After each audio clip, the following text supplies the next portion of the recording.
Welcome back after the break. گفتگو کا سلسلہ جاری ہے. لیاقت بلوچ صاحب یہ بتائیے گا, اب ظاہر ہے کہ سیاست کے ساتھ ساتھ دیگر معاملات بھی چل رہے ہیں. آپ لوگ آئے, آپ لوگوں نے ایک بڑا سٹ ان کیا راولپنڈی میں, کئی دن تک بیٹھے رہے, پھر آپ کا اور حکومت کے درمیان ایک معاہدہ ہوا. یہ جو جس ریلیف کا اناؤنس کیا گیا ہے 2 ماہ کا انٹرم عبوری ریلیف, یہی آپ کی چارٹر آف ڈیمانڈز تھیں, آپ کے جو مطالبات ہیں, آپ کو لگتا ہے کہ آپ کی کسی حد تک تشفی ہو گئی ہے, یا آپ یہ کہتے ہیں کہ یہ جس طریقے سے سندھ سے تنقید آ رہی ہے, خیبر پختونخوا سے, دیگر جگہوں سے اس فیصلے کے اوپر تنقید آ رہی ہے, آپ کا پوائنٹ آف ویو کیا ہے اس بجلی والے معاملے پر؟ ٹھیک ہے, لیاقت بلوچ صاحب سے دوبارہ رابطہ کریں, لیاقت بلوچ صاحب سے پوچھیں گے. آمنہ حسن شیخ صاحبہ, ونس اگین یہ جو اویس لغاری صاحب نے فرمایا کہ 2 گھنٹے کی لوڈ شیڈنگ برداشت کر لیں, 50 ارب روپے بچا لیں, از دیٹ دا سولوشن جس کے لیے آپ اقتدار میں موجود ہیں؟ I think that is exactly what Pakistan has always needed, to be one nation. پوری دنیا میں جب قوموں پہ مشکل وقت آتا ہے تو قومیں ایک ہوتی ہیں, اور لیڈرشپ کہتے ہی اسی کو ہیں. دیکھیں لیڈرشپ کیا ہے, لیڈر کا کام یہ نہیں ہے کہ وہ خود کرسی پہ چڑھ کے بیٹھ جائے اور کہے جی میں ہوں تو پاکستان ہے. لیڈر کا کام ہے قوم کو ایک کرنا. ہم نے مل کے لوڈ شیڈنگ برداشت کریں اس معاملے پر. نہیں دیکھیں, لوڈ شیڈنگ برداشت کریں انہوں نے بالکل بھی نہیں کہا. انہوں نے آپ کو ایک وے فارورڈ بتایا ہے, کیونکہ کیپیسٹی پیمنٹس کی مشکلات ہمیں بڑے عرصے سے آ رہی ہیں. انہوں نے پوری ڈیٹیل بتائی ہے بڑے غور سے. آئی ایم شور آپ نے بھی ان کا بیان سنا ہے, میں نے بھی سنا ہے. انہوں نے یہ کہا ہے کہ اگر آپ 40 دن 2 گھنٹے کی لوڈ شیڈنگ برداشت کرتے ہیں تو عوام جو ہے اس کے اوپر سے ہم 50 ارب روپے کا برڈن ہٹا سکتے ہیں. یہ انہوں نے ایک ہمیں فیکچولی کریکٹ چیز بتائی, اور میں سمجھتی ہوں کہ اس قدر خوبصورت لیڈرشپ کا مظاہرہ انہوں نے کیا ہے. اور میں سمجھتی ہوں کہ پاکستان کے سب لیڈرز کو یہ سمجھنا چاہیے, اور عوام کو بھی سمجھنا چاہیے کہ پاکستان مشکل سے اس وقت تک نہیں نکل سکتا جب تک عمران خان جیسے لیڈرز یہاں پہ موجود ہیں جو پاکستانی عوام کو آپس میں لڑانا, مجھے پلیز عیسیٰ 1 منٹ دیجیے گا, جو آپس میں لڑانا چاہتے ہیں, جو عوام کو کہتے ہیں کہ فلاں غلط فلاں نے غلط پالیسی دی, یہ طریقہ نہیں ہے. لیڈرشپ یہ ہے کہ آپ عوام کو بتائیں کہ جی ہم اور آپ سب پاکستانی مل کے پاکستان کو اس مشکل سے نکالیں. آپ اس سوال کے اوپر ہیں, مجھے صرف یہ بتائیں جب آپ حکومت میں, آپ کو بالکل جواب, مجھے صرف ایک چیز ایڈیشنلی بتا دیں, پھر میں عامر مغل صاحب سے آپ کی گفتگو کا جواب بھی لے لیتا ہوں. جب آپ لوگ حکومت میں نہیں آئے تھے, آپ ٹاک شوز پہ ہمارے ساتھ بیٹھتے تھے, آپ یہ کہتے تھے کہ یونٹ جو ہے اس میں 5 روپے کم کیسے ہوگا, 17 سے 12 روپے پہ کیسے آئے گا, پیٹرول جو ہے اس کی 80 روپے فی لیٹر کم کیسے ہوگا, کس طریقے سے عمران خان کی حکومت عوام کا خون چوس رہی ہے, LNG جو ہے وہ کس طریقے سے پاکستان میں آئے گی, بجلی وافر مقدار میں کیسے موجود ہوگی. یہ تمام کچھ کرنے کے بعد جس وقت آپ آئے ہیں تو آپ لوگوں کے مشورے یہ ہیں کہ 2 گھنٹے کی لوڈ شیڈنگ برداشت کر لیں, چائے کی پیالی 2 کے بجائے 1 کپ پی لیں, 2 بھائی مل کر 1 روٹی کھا لیں. تو ظاہر ہے کہ پھر سوال تو بنتا ہے نا. دیکھیے عیسیٰ, یہ آپ کے میں وزراء کے ذمہ دار وزراء کی بات کر رہا ہوں کہ قبر پہ پھول پھینکنا چھوڑ دیں, پاکستان کی معیشت ٹھیک ہو جائے گی, یہ احسن اقبال صاحب فرماتے ہیں. دیکھیں میں آپ کی بات سے بالکل ایگری کر رہی ہوں, لیکن میں آپ کو یہ بتا رہی ہوں کہ PMLN کی ترجیح اس وقت بھی یہی تھی, آج بھی یہی ہے کہ عوام کو, لیکن عوام کو ریلیف کیسے دینا ہے. جو حالات یہ لوگ پیدا کر کے گئے ہیں, جس نہج پہ یہ پاکستان کی اکانومی کو, سوشل فیبرک کو لے گئے ہیں, ہم نے اس کا حل نکالنا ہے نا. کہاں آپ لے کے گئے ہیں پاکستان کی سوشل فیبرک کو, پاکستان کی اکانومی کو, ان کے لیے سپیس نہیں چھوڑی کام کرنے کے لیے, وہ کہہ رہے ہیں. بیسیکلی 2 باتیں انہوں نے کی ہیں. ایک تو تحریک انصاف پہ الزام یہ لگایا ہے کہ تحریک انصاف انتشار کی سیاست کرتی ہے, اور دوسرا انہوں نے یہ کہا ہے کہ جتنے بھی حالات خراب ہیں ملک میں, معاشی حالات خراب ہیں, اس کی ذمہ دار تحریک انصاف, چاہے وہ بجلی کے بل بڑھ رہے ہیں یا کوئی بھی اور ایشوز ہیں. میرا اپنی بہن سے یہ سوال ہے, اگر ہم یہ مطالبہ کریں کہ بجلی کا بل کیوں زیادہ آیا ہے اور اس پہ ہم جا کے مظاہرہ کریں, تو کیا اس کو ہم انتشار کی سیاست بولیں گے؟ کیا آپ ہم پہ دہشت گردی کے پرچے دیں گے؟ اگر ہم یہ مطالبہ کریں کہ آپ نے ملک میں مہنگائی کیوں کی ہے, یہ کیپیسٹی چارجز کے ایگریمنٹ کس نے کیے ہیں ان IPPs کمپنیز کے ساتھ, تو ہم انتشار کی سیاست کرتے ہیں. اگر ہم یہ مطالبہ کریں کہ عمران خان پہ آپ نے 200 جھوٹے مقدمے کیوں دیے, ہم اس کی رہائی کا مطالبہ کریں, ہم باہر روڈوں پہ آئیں, تو یہ ہم انتشار کی سیاست کر رہے ہیں. اگر ہم یہ مطالبہ کریں کہ آپ نے دن دہاڑے ڈکیتی مار کے فارم 47 کو آپ نے AK-47 کی طرح یوز کر کے آپ نے ہمارا مینڈیٹ چھین لیا, اور تب آپ ہمیں کہتے ہیں کہ ہم انتشار کی سیاست کر رہے ہیں. تو آپ ہمیں بتائیں کہ ہم اتحاد کی اور اتفاق کی سیاست کیسے کریں. آپ عیسیٰ نقوی صاحب یا میری بہن میرے گھر پہ آ کے قبضہ کر لیں اور اس کے بعد مجھے بولیں آپ نے اگر پروٹیسٹ کیا تو آپ بہت بڑے انتشاری ہیں, تو کیا مجھے اس پہ پروٹیسٹ کرنے کا بھی حق نہیں ہے؟ آپ سن لیں نا، سن لیں. اب آپ مجھے یہ بتائیں، تحریک انصاف کے دور میں آپ قوم کو یہ بتاتے تھے کہ عمران خان نے بجلی اس سے بھی کم کر سکتا ہے 5 روپے. ٹھیک ہے جی، عمران خان نہیں کر سکا، عمران خان 17 سے 12 پہ نہیں لا سکا، آپ 17 سے 80 پہ لے گئے ہیں. انتشار کی سیاست ہم کر رہے ہیں. عمران خان کے دور میں لیاقت بلوچ صاحب، ایک منٹ، عمران خان کے دور میں ڈالر 126 سے 176 پہ چلا گیا، انتشار کی سیاست تھی. آپ کے دور میں 176 سے 286 پہ چلا گیا. یہ اتحاد اور اتفاق کی سیاست کر رہے ہیں. اور میری بہن ہمیں کچھ سمجھائے نا، اچھی اور خوبصورت باتیں نا ہمیں بتائیں، ہمیں فیکٹس کے ساتھ بات کریں کہ ہم نے کہاں انتشار کی سیاست کی ہے. لیاقت بلوچ صاحب، یہ جو معاملہ ہے بجلی کے یونٹس میں بل میں ریلیف 2 ماہ کے لیے عبوری ریلیف 14 روپے 13 روپے 14 روپے کی کمی 200 سے 500 یونٹس کے درمیان، آپ لوگ آئے تھے ایک چارٹر آف ڈیمانڈز لے کر، دھرنا دیا آپ نے بڑے دن تک، یہاں موجود رہے راولپنڈی میں، آپ کا ایک معاہدہ بھی ہے حکومت کے ساتھ. اب یہ جو کچھ ہوا ہے اس کے اوپر تنقید تو ہو رہی ہے، سندھ سے بڑی تنقید آ رہی ہے، باقی جگہوں سے بھی آ رہی ہے. آپ لوگ سیٹسفائیڈ ہیں؟ آپ یہی چاہتے تھے جو حکومت نے میاں محمد نواز شریف نے ہفتے کے روز جمعے کے روز اعلان کیا؟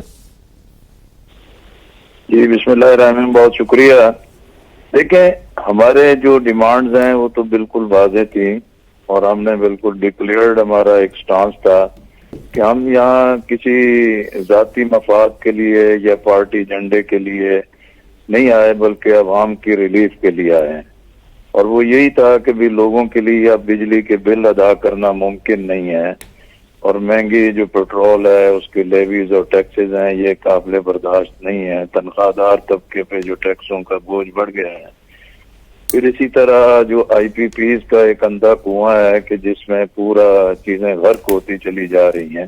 اسی لیے ہم نے پوری وضاحت کے ساتھ، پلاننگ کے ساتھ اور پوری تیاری کے ساتھ چیزیں رکھی کہ بھی کہاں سے یہ ریلیف لے کے پاکستان کے عوام کو ریلیف دیا جا سکتا ہے، جس پہ انہوں نے تسلیم کیا. اسی لیے ایک ٹاسک فورس بنی اور ایک کمیٹی بنی کہ بھی ایک کمیٹی 30 دن میں، دوسری 45 دن میں اپنے ورکنگ مکمل کرے گی. کل بھی میری محسن نقوی صاحب کے ساتھ بھی بات ہوئی، اس سے پہلے حسن اقبال صاحب کے ساتھ بھی بات ہوئی. انہوں نے کہا کہ ہم ان چیزوں پہ ورکنگ کر رہے ہیں، فردر بھی ہماری اگر ضرورت ہوگی تو ہم مل بیٹھیں گے. لیکن جہاں تک یہ ہے کہ بھی پنجاب میں 14 روپے کا کوئی ریلیف دیا گیا ہے تو وہ پنجاب حکومت نے اپنی بنیاد پر ہی کچھ کیا ہے، لیکن مجموعی طور پر تو جو صارفین کو سستی بجلی ملنی چاہیے، جس لاگت پہ بجلی ہے اسی لاگت کو صارفین سے وصول کرنا چاہیے، وہ چاہے گھریلو ہے، تجارتی ہے، صنعتی ہے، زراعتی ہے.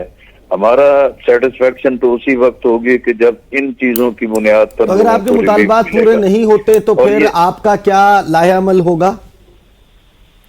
دیکھیں، ہم نے تو اس دن بھی جلسہ، جس دن ہم نے اپنا دھرنا مؤخر کیا تھا 14 دن کے بعد، وہیں ہم نے اعلان کیا تھا کہ ہم اس کو مؤخر کر رہے ہیں، لیکن ہم میدان نہیں چھوڑیں گے. اس کے اگلے دن ہم نے پنڈی میں بھی جلسہ کیا، پھر پشاور میں ہوا، لاہور میں ہوا، ملتان میں ہوا. اب حافظ نعیم الرحمان صاحب جو ہیں کہ کراچی میں بھی، آج کوئٹہ میں ہیں، کل حیدرآباد میں ہوں گے، پھر لاہور ہے، پھر یہاں راولپنڈی ہے، پھر پشاور ہے. تو ہم تو اپنی ایک پوری تیاری کر رہے ہیں، اور 28 تاریخ کو ملکگیر شٹر ڈاؤن ہڑتال کی بھی ہم نے کال دی ہے، جس کی پوری تیاری کی جا رہی ہے. اور یہ چیزیں ہم نے تحریری طور پر بھی، جس پہ وزراء کی بھی دستخط ہیں کہ ہم یہ تمام احتجاج اور قوم کو موبلائز کریں گے، اور یہ میدان چھوڑ کے ہم گھر نہیں بیٹھیں گے. اس لیے جو اپنے مطالبات اور معاہدے کی روشنی میں چیزوں کو حاصل کرنے کے لیے، ہم اس کے لیے بالکل واضح اپنا کام کر رہے ہیں اور میدان کے اندر موجود ہیں. باقی جو ہے کہ بھی ملک میں ہم اچھی طرح جانتے ہیں ایک سیاسی کارکن ہے، آئینی بحران ہے، سیاسی بحران ہے، اور پارلیمانی بحران ہے، اور ایک ٹرسٹ ڈیفیسٹ ہے کہ جو سیاست میں موجود ہے. اور خیال تھا کہ 2013-2018 کے انتخابات کی جو دھاندلیاں تھیں، اب 2024 میں اس کا کوئی ازالہ ہونا چاہیے، لیکن اس صورتحال نے تو چیزوں کو اور خراب کر دیا ہے. اب معاشی عدم استحکام بھی ہے اور سیاسی عدم استحکام بھی ہے. اگر سیاسی استحکام نہیں آتا تو معاشی استحکام نہیں آئے گا. معاشی استحکام کے لیے بنیادی اقدامات نہیں کیے جاتے تو لوگوں کے اندر بھی سیٹسفیکشن نہیں ہوگی.